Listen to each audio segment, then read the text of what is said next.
ज़ैनब शबीर और उसामा खान की खुफिया शादी, फनकारों ने सच बोल दिया।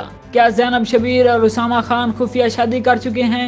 ये वो सवाल है जो पिछले कई सालों से गर्दिश कर रहा है। दोनों फनकार इस बारे में कई बार हकीकत वाज़ेह कर चुके हैं, लेकिन लोग यकीन करने को तैयार ही नहीं, जिस पर उन्होंने एक बार फिर सब कुछ सच सच बता दिया।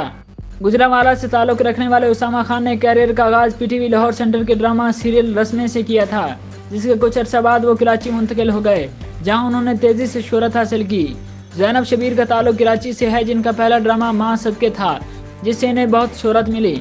ज़ैनब शबीर बेशुमार ड्रामों में सुपरहिट किरदार अदा कर चुकी हैं, जबकि इन दिनों नशर होने वाला इनका ड्रामा निकाह भी बहुत पसंद किया जा रहा है। ज़ैनब शबीर और उसामा खान ने सांवरी समेत कई ड्रामों में इकट्ठे काम किया, जिसकी वजह से इनके दरमियान गहरी दोस्ती हो गई और वो सोशल मीडिया पर भी एक साथ तस्वीर शेयर करते रहते हैं। दोनों को इंतहाई करीब देखने के बाद आए दिन सोशल मीडिया पर इनके ताल्लुकात और रिश्ते की अफवाहें फैलती रहती हैं और ज़्यादातर लोगों को लगता है कि दोनों ने खुफिया तौर पर शादी की हुई है। माजी में इनसे कई इंटरव्यूज़ में शादी से मुतल्लिक पूछा गया, जहां उनका कहना था कि उन्होंने ना तो शादी की है और ना ही उनके दरमियान ऐसे कोई ताल्लुकात हैं, अलबत्ता वो बेहतरीन दोस्त हैं।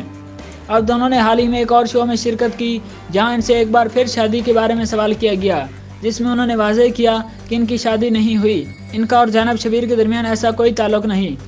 ज़ैनब शबीर ने प्रोग्राम में गुफ्तगू करते हुए बताया कि एक ड्रामे में उसामा ने मेरे मंगेतर का किरदार अदा किया था, जिसमें मंगनी की रस्म की रिकॉर्डिंग से एक तस्वीर मैंने सोशल मीडिया पर शेयर कर दी। तस्वीर शेयर करने के बाद लोगों की जानिब से मुबारकबाद और दुआओं का सिलसिला शुरू हो गया। हालांकि मैंने बहुत समझाने की कोशिश की कि ये सिर्फ ड्रामे की तस्वीर के अलावा कुछ भी नहीं, लेकिन लोग मानने के लिए तैयार ही नहीं थे। ज़ैनब शबीर ने मजीद बताया कि अभी ये तूफ़ान थमा ही था कि एक मॉर्निंग शो में मेज़बान ने मुझे फिर से मुबारकबाद दे डाली, जिसके बाद लोग आज तक हमारी शादी के इंतज़ार में बैठे हैं।